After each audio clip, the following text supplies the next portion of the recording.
जय भारत। मैं निशा मिश्रा नायक वन में आपका स्वागत करती हूँ। जिन खबरों को सोशल मीडिया के माध्यम से छुपाया जाता है, उन खबरों को उजागर करने के लिए यह कार्यक्रम जिसमें आपको दिखाई जाती है प्रतिदिन सड़क से लेकर संसद तक की ताजा खबरें। आइए देखते हैं आज की ताजा खबर।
साथियों,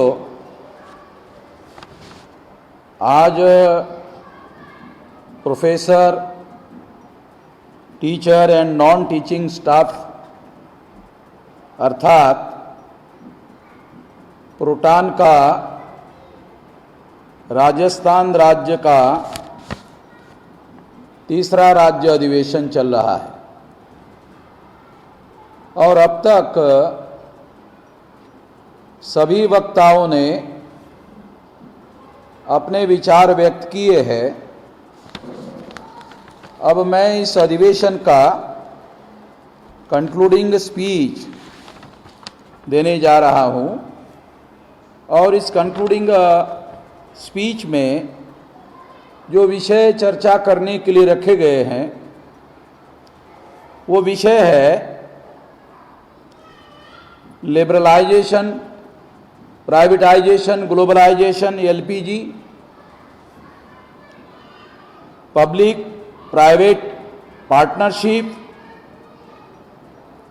और राइट टू एजुकेशन 2009 और नेशनल एजुकेशन पॉलिसी 2020 की जो नीति है उसको लागू करके अमल करने से शिक्षा के क्षेत्र में मूल निवासी बहुजन प्रोफेसर्स, टीचर्स एवं गैर शिक्षक कर्मचारियों की शासक वर्ग द्वारा निर्माण की गई समस्या और इन समस्याओं का समाधान कैसे किया जाए, एक चिंतन, एक विषय रखा गया है।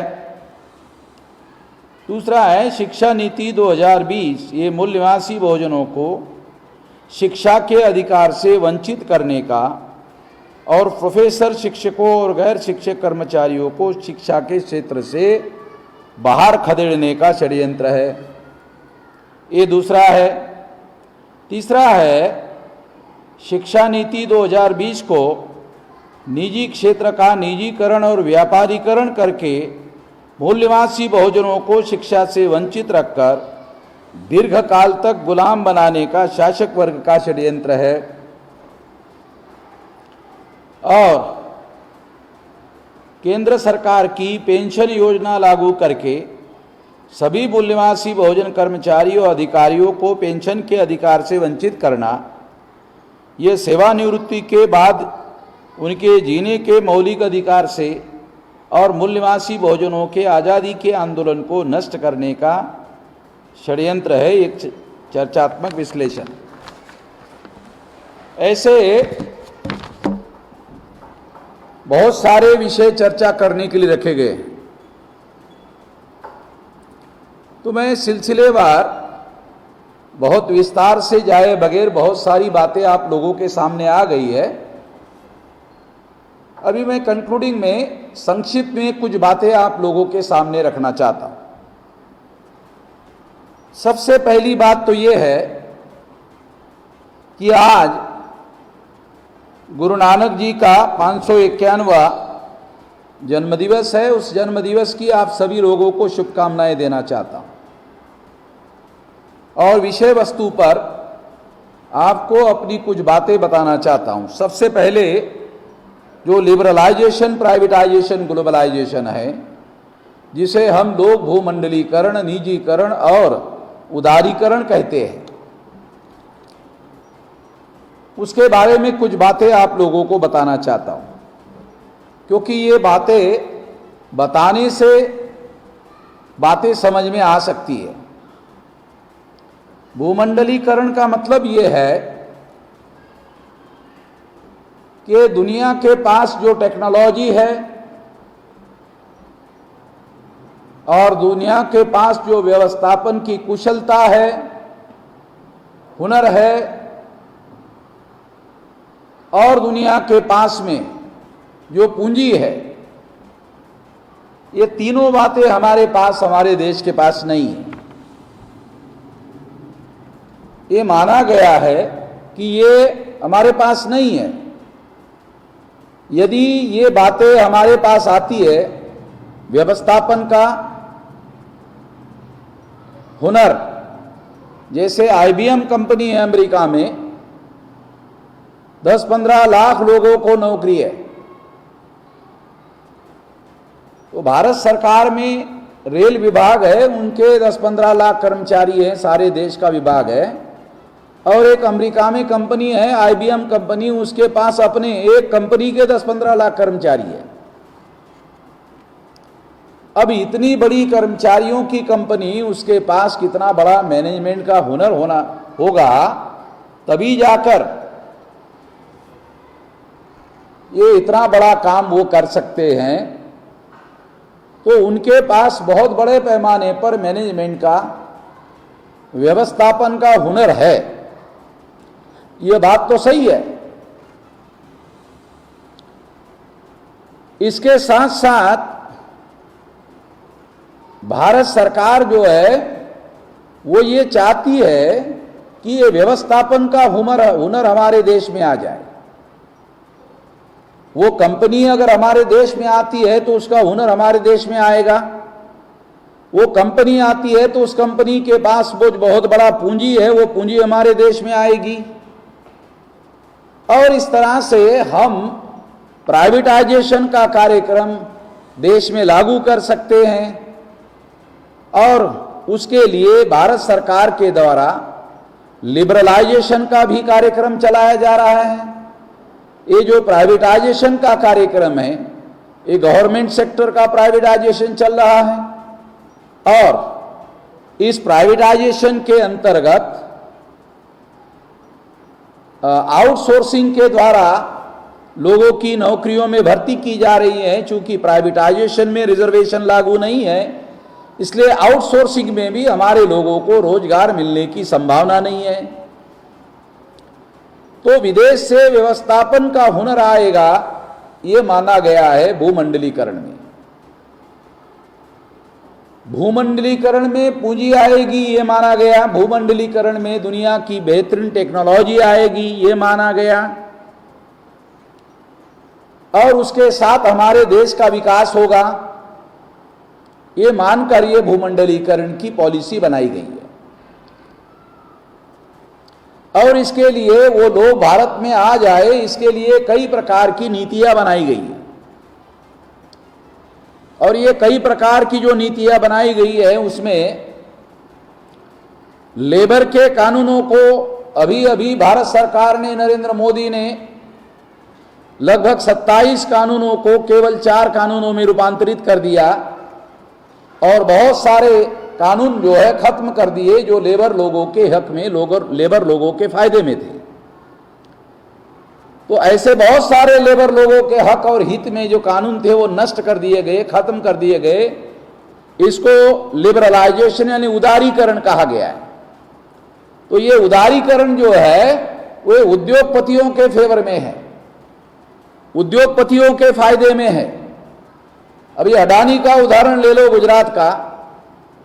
उसकी नरेंद्र मोदी की सरकार आने के बाद 6 साल में 183 गुना 183 गुना संपत्ति में इजाफा हुआ, टाइम्स 183 टाइम्स उसके संपत्ति में इजाफा हुआ। तो इस तरह से इतने बड़े पैमाने पर और अंबानी की संपत्ति में इतना बड़ा इजाफा हुआ कि वो दुनिया के टॉप 10 लोगों के लिस्ट में आ गए। एकाएक ऐसा लॉकडाउन के दौरान हो गया।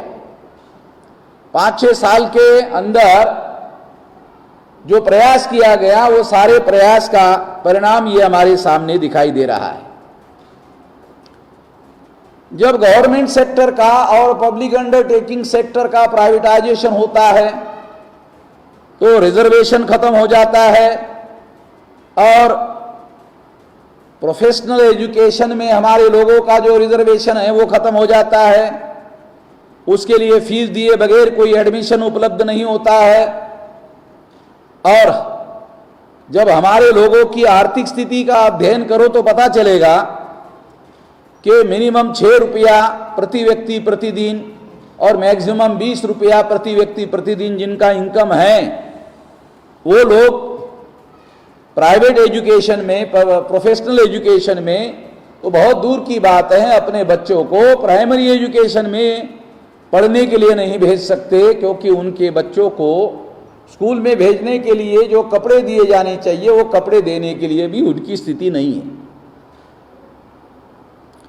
तो इतनी भयंकर परिस्थिति है और इसके बावजूद भी लिबरलाइजेशन प्राइवेटाइजेशन कार्यक्रम जो है बहुत बड़े पैमाने पर लागू किया जा रहा है। अब प्राइवेटाइजेशन का कार्यक्रम खेतीबाड़ी में भी लागू करने के लिए नरेंद्र मोदी ने किसानों की कारपोरेटर, किसानों का खेती का निगमीकरण, कारपोरेटीकरण करने का, यानी उद्योगपतियों को जो किसान अपनी जमीन ठीक से चला नहीं पाएंगे और विकसित नहीं कर पाएंगे उनको उद्योगपतियों के साथ मिलकर ये सारा करने की योजना के तहत ये सारा प्लान बनाया गया है, ये योजना बनाई गई है और ये कानून बनाया गया है।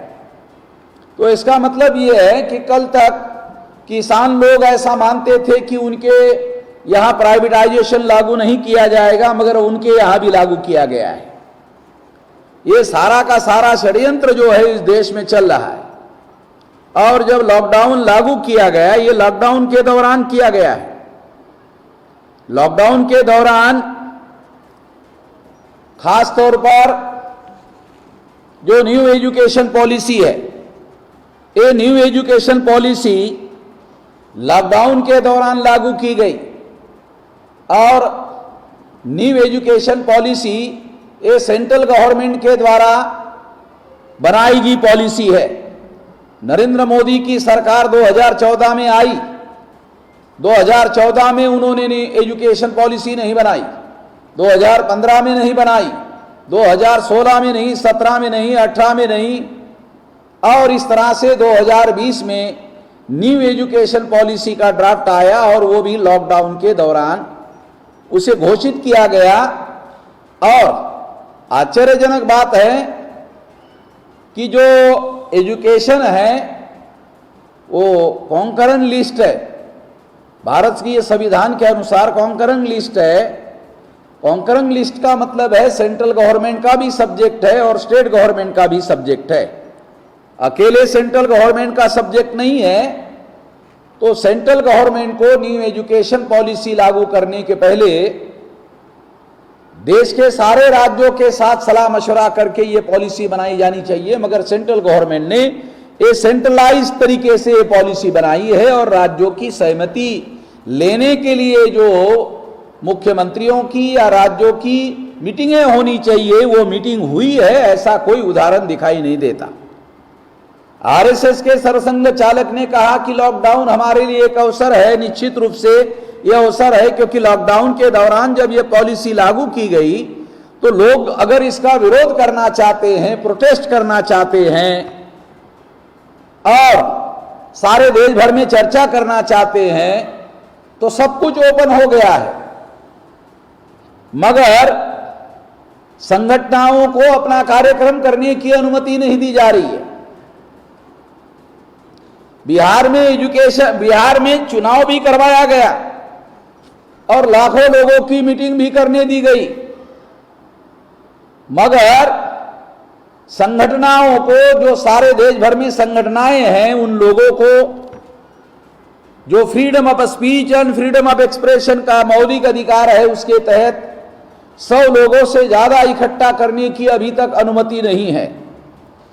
और इस अवसर का फायदा लेकर उन्होंने national education policy, new education policy बनाई गई है। तो इस तरह से ये एक प्रकार से सेंट्रलाइज कार्यक्रम है और एक अधिकारवादी कार्यक्रम है। ये बात हम लोगों को समझने की जरूरत है, इसे जानने की जरूरत है। इस एजुकेशन पॉलिसी में 6 से लेकर 14 साल के बच्चों को व्यावसायिक शिक्षा देने की पॉलिसी इसके अंतर्गत रखी गई है। अगर 6 से लेकर 14 साल के बच्चों को व्यावसायिक शिक्षा देने के 2-3 अर्थ हमें समझ में आते हैं। पहला अर्थ यह है कि जब 6 से लेकर 14 साल के बच्चों को व्यावसायिक शिक्षा दी जाएगी, तो जो गरीब लोग हैं वो अपने बच्चों को व्यावसायिक शिक्षा देने के बाद वो उनको हायर एजुकेशन देने के बजाय उनको वहां से निकालकर रोजगार देने के काम में, तो ये एक प्रकार से फैक्ट्रियों में काम करने के लिए मजदूर पैदा करने की नीति है या पॉलिसी है, ऐसा कहा जा सकता है। दूसरा, उनके परिवेश के अनुसार शिक्षा देने का मतलब यह है, मातृभाषा में शिक्षा देने का मतलब यह है कि जो अंतर्राष्ट्रीय स्तर पर होना यह चाहिए था कि त्रिभाषा सूत्र लागू होना चाहिए था। मातृभाषा यानी राज्य भाषा, राष्ट्रभाषा और अंतर्राष्ट्रीय भाषा, 3 भाषा को पहली क्लास से पढ़ाया जाना चाहिए था। अगर तीनों भाषा को पहली क्लास से पढ़ाया जाता तो निश्चित रूप से बच्चों को अच्छा एजुकेशन मिलता, अच्छा ज्ञान मिलता और अच्छी शिक्षा मिलती, तो भविष्य में उनको आगे बढ़ने का मौका मिलता। मगर परिवेश के अनुसार एजुकेशन देने का मतलब यह है कि उनको जातीय आधारित व्यावसायिक शिक्षा देने का कार्यक्रम चलाया जा सकता है।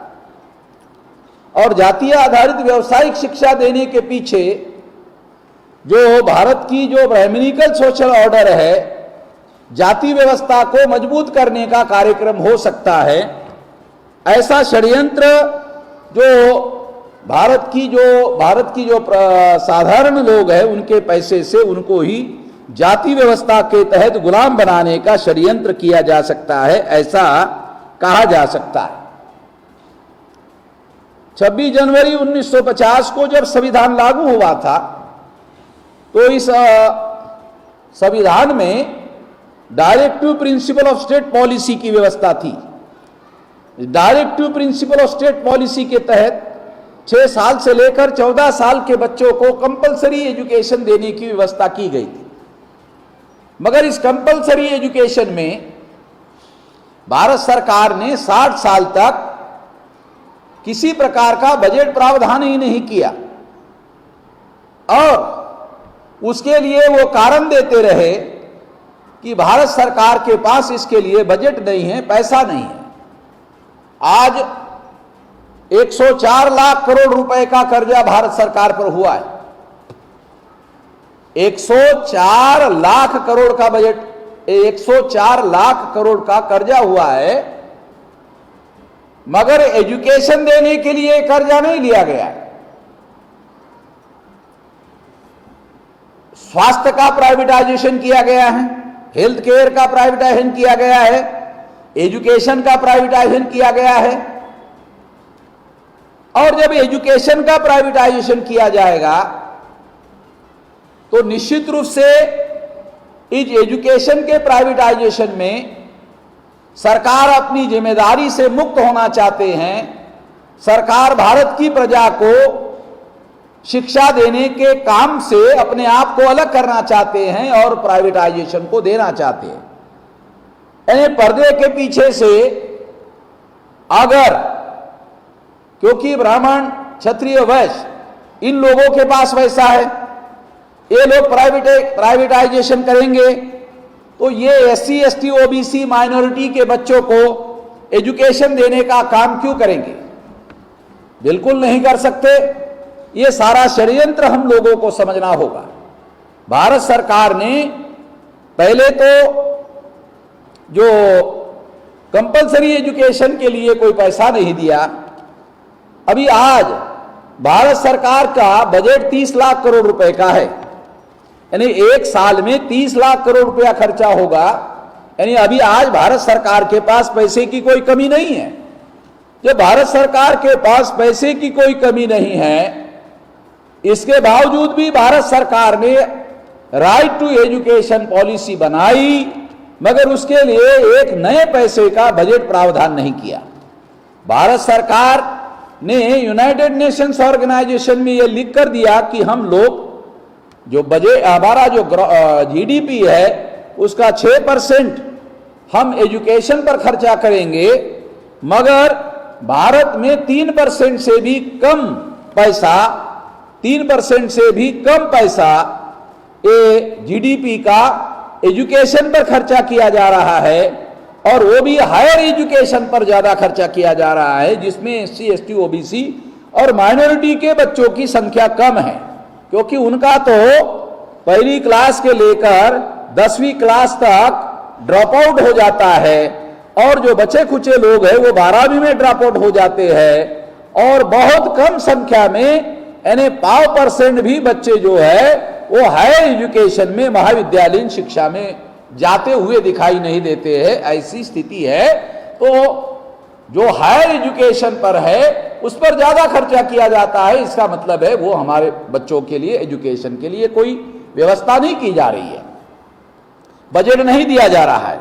अब ये जो न्यू एजुकेशन पॉलिसी है, इस न्यू एजुकेशन पॉलिसी में हमारे एससी एसटी बच्चे, एससी एसटी ओबीसी माइनॉरिटी के जो बच्चे हैं उन लोगों के बजट का क्या होगा, उनके वजीफे का क्या होगा, उनको प्रोफेशनल एजुकेशन में जाना होगा तो वहां जो अवरोध आएगा, उनके पास क्वालिटी, उनके पास मेरिट होने के बावजूद भी उनके बच्चों का क्या होगा, इसके बारे में इस एजुकेशन पॉलिसी में किसी प्रकार की कोई व्यवस्था की गई है। ऐसा कहीं कोई व्यवस्था इस एजुकेशन पॉलिसी में कहीं पर कोई दिखाई नहीं देता है। ये बात हम लोगों को जानने की और हम लोगों को समझने की जरूरत है, और ये बात इसलिए जानने और समझने की जरूरत है क्योंकि ये हमारे लोगों के खिलाफ है। हमारे लोगों के खिलाफ ये सारा का सारा षड्यंत्र किया जा रहा है। ये बात साथियों हम लोगों को समझने की जरूरत है।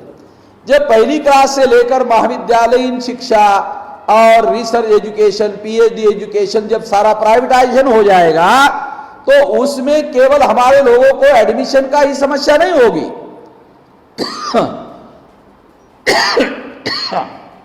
बल्कि हमारे लोगों को जो जॉब के तौर पर टीचर लोगों को लेने का मामला आएगा, तो टीचर लोगों को लेने का भी मामला वहां नहीं लिया जाएगा। तो इसका मतलब है ये हमारे जॉब के लिए भी, हमारे रिप्रेजेंटेशन के लिए भी संकट खड़ा किया जा रहा है, और लिबरलाइजेशन, प्राइवेटाइजेशन, ग्लोबलाइजेशन लागू करके हमारे प्रतिनिधित्व का भी अधिकार समाप्त किया जा रहा है। ये सारी बातें हम लोगों को दिखाई दे रही है। ये सारा षड्यंत्र हम लोगों के खिलाफ किया गया है। ये सारी की सारी योजना हमारे खिलाफ की गई है, और हमारे लोगों को ये जो संगठन का आज अधिवेशन है, इस अधिवेशन के द्वारा मैं कुछ बातें आप लोगों को बताना चाहता हूं। एक और भी बात है, जैसे पेंशन है। एक तो हमारे लोगों को आउटसोर्सिंग के तहत कोई जॉब मिलने वाला नहीं है। एक प्राइवेट एजेंसियां है जिनके द्वारा भर्ती की जाती है। अभी एक नया उदाहरण आया है महाराष्ट्र में। महाराष्ट्र का deputy CM Ajit Pawar lift में बैठा तो लिफ्ट मैन को पूछा कि आपको सैलरी कितनी मिलती है, तो उन्होंने कहा 8,000 रुपया। तो वो फाइनेंस मिनिस्टर है, उसने कहा हम तो 20,000 रुपये आपको दे रहे हैं, आपको 8,000 कैसे मिलता है? कहा कि 8,000 मिलता है। तो इसका मतलब है वो एजेंसियों को पैसा दिया जाता है, एजेंसियों को 20,000 रुपये जाता है, एजेंसियों के द्वारा उनको 8,000 रुपये मिलता है, और इस तरह से 12,000 रुपया वो रख लेते हैं। इसका दूसरा ये मतलब है कि उसमें से आधा पैसा जो पॉलिटिकल पार्टियां हैं उनके चुनाव के लिए, चुनाव फंड के लिए जाता होगा, और 6,000 रुपया एक व्यक्ति के तहत उस एजेंसी को मिलता होगा। वो एजेंसियां होम डिपार्टमेंट के तहत रजिस्टर होती है। वो होम डिपार्टमेंट जिन पार्टी की सरकार है उनके लोगों को एजेंसियां देती है। इसका मतलब है हमारे लोगों को आउटसोर्सिंग में भी कोई जॉब मिलने वाला नहीं है, प्राइवेटाइजेशन में भी कोई जॉब मिलने वाला नहीं है। सरकार में प्राइवेटाइजेशन हो गया, वो भी मामला खत्म हो गया है। तो ये रिजर्वेशन जीरो करने का मामला है, ये बात समझ में आती है। तीसरी बात ये है कि जो पेंशन है, पेंशन में जो आपको सैलरी मिलेगी उसमें से पैसा काटा जाएगा, और उसमें से जो पैसा काटा जाएगा उसके द्वारा आपको पेंशन दी जाएगी। और वो पेंशन कैसे दी जाएगी? किसी प्राइवेट कंपनी में ये पैसा इन्वेस्ट किया जाएगा। अगर वो प्राइवेट कंपनी डूब गई तो आपका पैसा भी डूब गया, आपका पेंशन भी डूब गया, आपको कुछ नहीं मिलेगा। यानी किसी प्रकार की कोई गारंटी नहीं है। भारत सरकार इन्वेस्टमेंट कर रही है, लोगों का पैसा इन्वेस्ट कर रही है, मगर लोगों को भारत सरकार कोई किसी प्रकार की गारंटी नहीं दे रही है। ये बहुत सारा षड्यंत्र हो रहा है। इसके बावजूद भी सारे के सारा षड्यंत्र जनता के विरोध में हो रहा है, बहुसंख्यक लोगों के विरोध में हो रहा है। इसके बावजूद भी भारत सरकार में जो चुनाव लड़ने वाले लोग हैं उनको कैसे लग रहा है कि इसके बावजूद भी हम ही चुन कर आएंगे। अभी 48 करोड़ लोग जो है लेबर है। जब 48 करोड़ लेबर है और लेबर के विरोध में कानून बनाया गया, इसके बावजूद भी वो सरकार जो कानून बनाती है वो किस आधार पर ऐसा सोचती है कि हम ही चुनाव जीत कर आएंगे? क्योंकि उनको ये मालूम है कि ईवीएम मशीन के द्वारा हम ही चुनाव जीतने वाले हैं, और ऐसा हो रहा है क्योंकि ईवीएम मशीन के द्वारा फ्री, फेयर एंड ट्रांसपेरेंट चुनाव नहीं हो सकता। ऐसा 8 अक्टूबर 2013 को सुप्रीम कोर्ट ने ऑर्डर किया। अब ये जो ऑर्डर किया गया है, ये ऑर्डर सुप्रीम कोर्ट के द्वारा किया हुआ ऑर्डर है, और अगर ये ऑर्डर सुप्रीम कोर्ट के द्वारा किया गया है तो निश्चित रूप से